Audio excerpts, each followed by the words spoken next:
Bonsoir et salut à tous au nom de Jésus. Une fois de plus, je me présente avec cette vidéo pour vous parler de quelque chose de très important. Quelque chose qui est toujours d'actualité et qui ne peut pas être prise à la légère. Pour les personnes qui ne me connaissent pas encore, je suis un Mandewé, de mon nom d'artiste musicien gospel.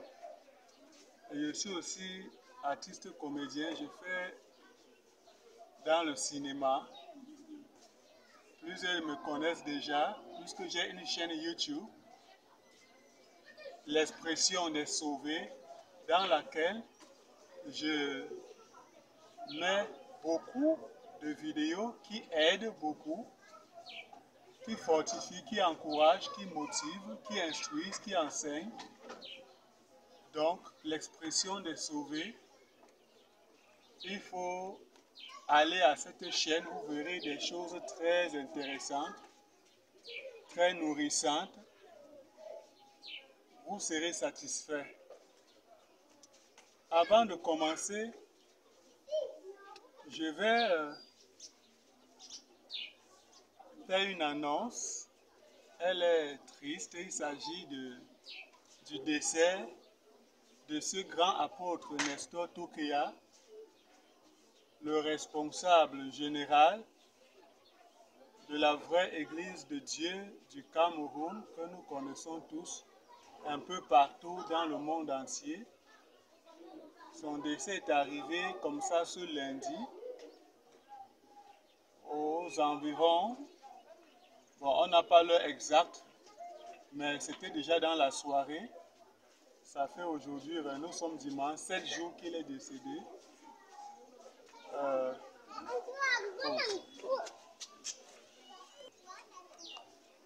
Oui, ce lundi le 10 août, nous sommes en 2020, 10 août 2020, cet apôtre, cet homme de Dieu a reçu la mission en 1958 dans une vision, Dieu lui parlant, lui disant: sanctifie-toi, prends ce livre, lis-le et explique-le aux hommes. Il a obéi à l'ordre de mission de Dieu jusqu'à ce que Dieu le reprenne ce lundi, comme je l'ai déjà dit. Voilà donc pour cette annonce. C'est une triste nouvelle. Et nous rendons aussi gloire à Dieu pour tout ce qu'il nous a communiqué. Je fais partie des personnes qui ont fortement, pleinement bénéficié de ces enseignements, de ces conseils, face à face, en direct. Donc, le ministère est appelé le ministère de l'explication du livre. Il a pratiqué la guérison par Christ. Aujourd'hui, difficilement pratiqué dans les religions, dans les dénominations, même dites réveillées ou pentecôtistes. Il a vécu et enseigné la guérison par Christ, qui s'obtient par la foi et qui s'exerce uniquement dans la vie des vrais croyants, des croyants convertis. Je remercie particulièrement Dieu pour cette grâce qui m'a été accordée de le connaître et de bénéficier pleinement de ses enseignements. Et donc, comme autre nouvelle, avant cette vidéo, j'ai déjà mis dans ma chaîne YouTube les vidéos comme Covid-19. J'ai parlé du Covid-19 concernant le chrétien. Voilà. Donc aujourd'hui, je vais parler de l'homme et la femme du mariage. L'homme et la femme dans le foyer, comment est-ce qu'ils doivent vivre leurs responsabilités communes réciproques selon la parole de Dieu. Et avant qu'on ne commence, nous allons prier afin que le Seigneur nous aide. Éternel, nous te remercions pour toutes choses. Nous te remercions pour la vie, la santé, la sécurité, le pain quotidien de chaque jour, pour ta parole, ton soutien jour et nuit. Nous te sommes reconnaissants pour toutes choses, nous te bénissons au nom de Jésus. Que continuellement ta grâce nous soit pleinement accordée. Et comme toujours, il me soit donné par ta force de m'exprimer ainsi par cette vidéo, pour faire connaître ta volonté par ta parole aux hommes. Au nom de Jésus-Christ. Amen. Ok. Comme je l'ai dit tantôt, le thème, il s'agit de l'homme et de la femme, le foyer, la responsabilité réciproque. Comment est-ce qu'ils doivent vivre, ce que chacun doit faire envers l'autre. Il y a les références que j'ai ici. Je vais uniquement exposer ce que la Bible enseigne. Je ne vais rien apporter de personnel, je ne vais rien inventer et ce n'est pas aussi dans l'intention de juger ni de condamner qui que ce soit, mais c'est d'éclairer par la grâce de Dieu avec l'aide du Saint-Esprit. Nous allons commencer par l'homme. Colossiens chapitre 19. Selon que j'ai ordonné les choses. L'homme. Colossiens chapitre 19.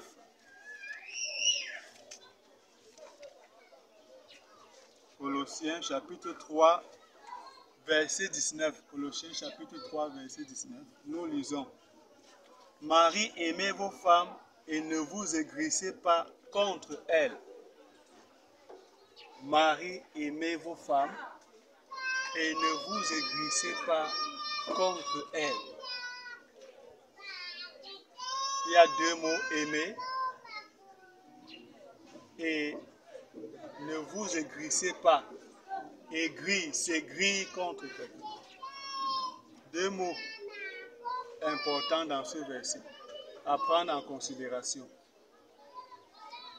Avec le temps que nous n'avons pas, nous allons laisser la possibilité à chacun de pouvoir, surtout le mot aigri, pour ce qui concerne aimer, j'ose croire que chacun de nous sait ce qu'il veut dire aimer.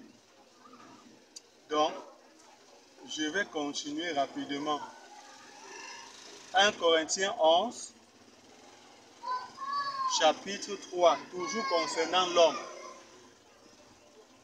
1 Corinthiens 11, chapitre 3.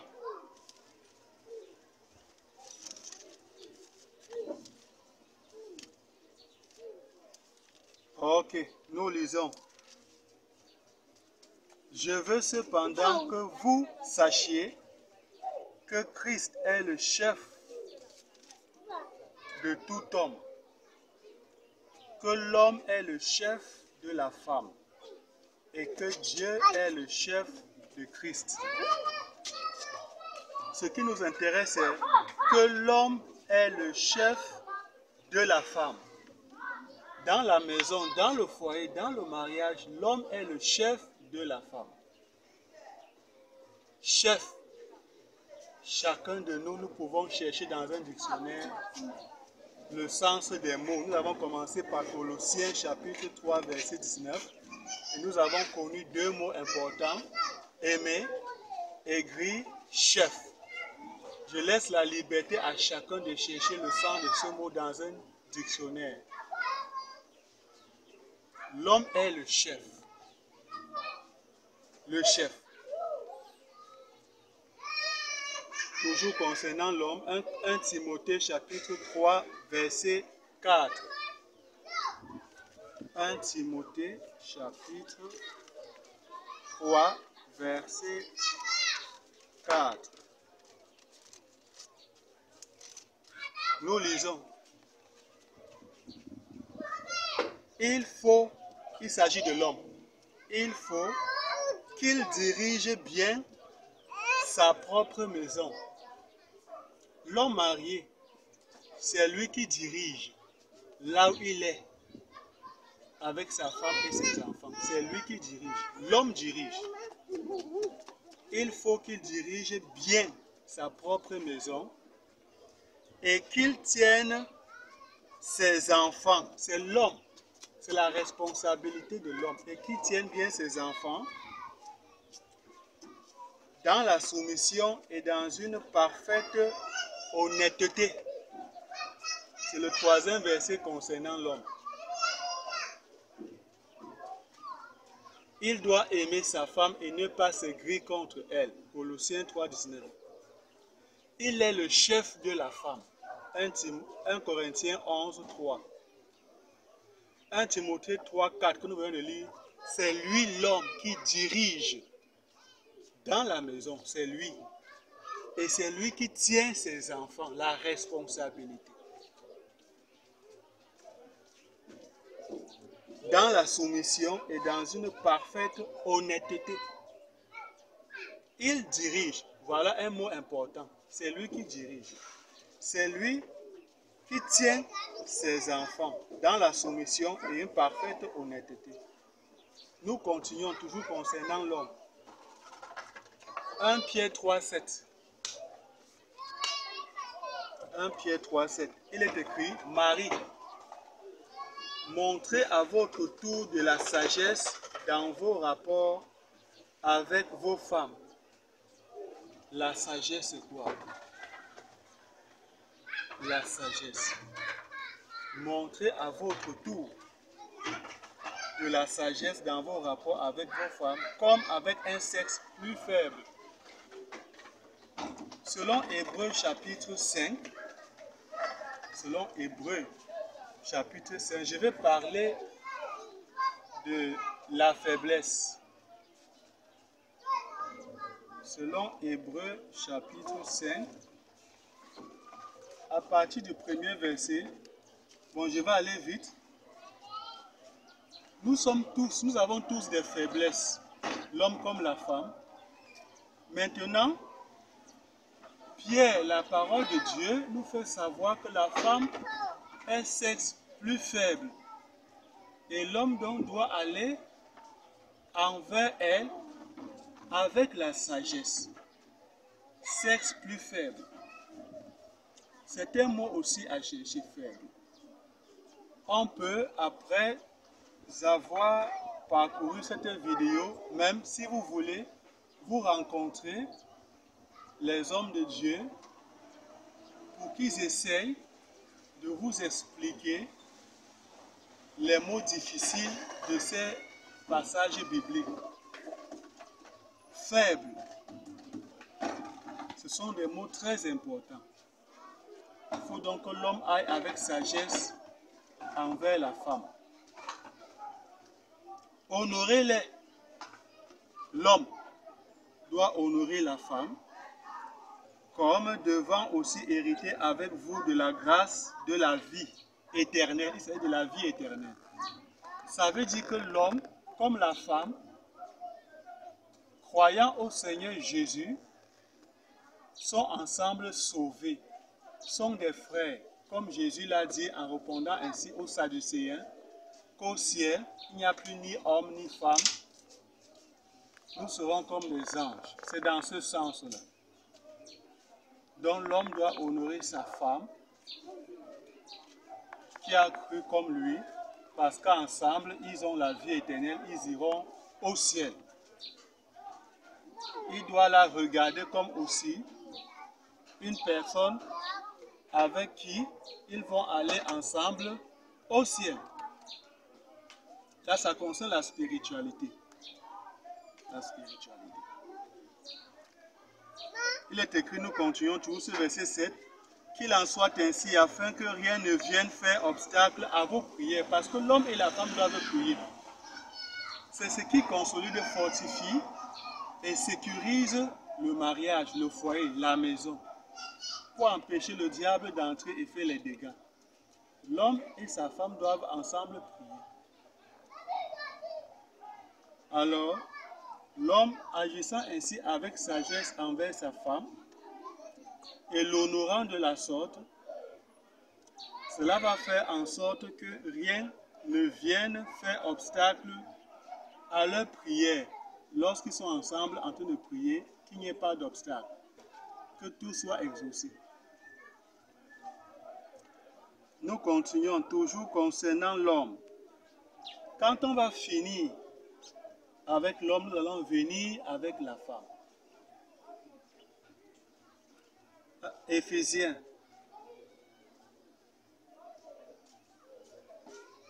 Oui, Éphésiens chapitre 6, verset 4. Éphésiens chapitre 6, le verset 4. Il est écrit: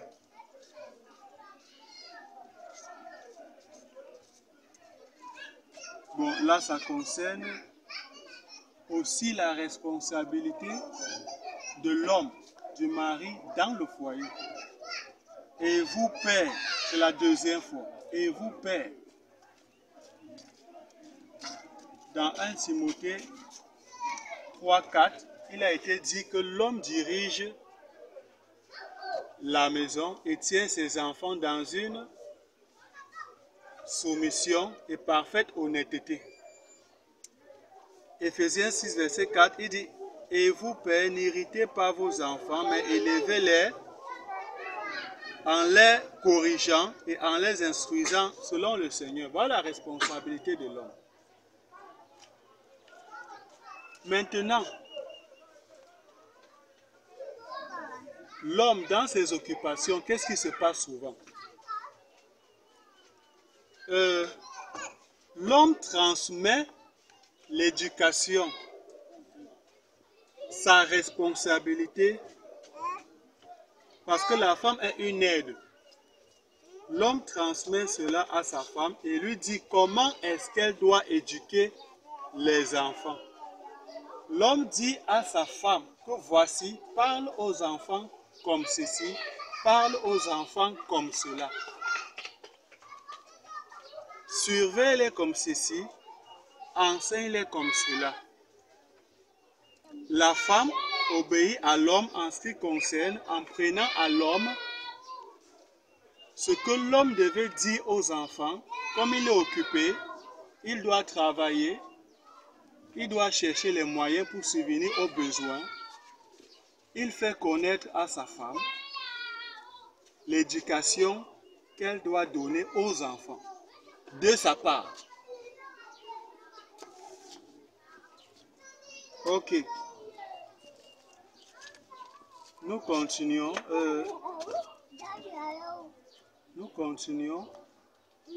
Éphésiens 5, 22. Éphésiens 5, 22 à 24. Non, là c'est pour la femme. Nous finissons d'abord avec l'homme. Nous allons d'abord faire une pause avant de revenir. Nous faisons la pause avant de revenir.